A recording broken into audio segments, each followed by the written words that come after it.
बाण लाटणार आहे हा पंचमहाभूताचा बाण आहे. ठीक आहे.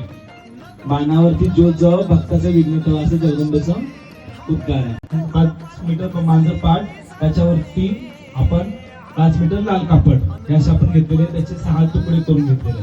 आता हा आपण पहिले काय करायचं, याच्यावरती मांजर पाट हातरले आहे, 2-2 पानं प्रत्येकी ठेवलेलं आहे. जी आपली वटी ठेवलेली आहे त्याच्यावरती हा काकडा काय करायचा, जो आपण पाजलेला आहे रावामध्ये, हा काकडा आपण इथं ठेवलेला आहे. आणि आपण त्याच्यामध्ये आपलं सोन्यासारखं व्हावं म्हणून आपण सोन्याचा एक मणी, मोती, पव, लवंग, इलायची, हावकुंड, काळी खोबरे, जायफळ, एक लिंबू छोटासा, आणि त्याच्यावरती आपण घ्यायचा हळदी कुंकू, धने पण टाकायचे थोडं.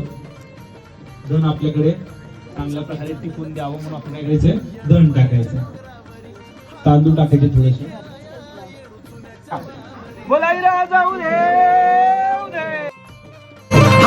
चमकी चांदणे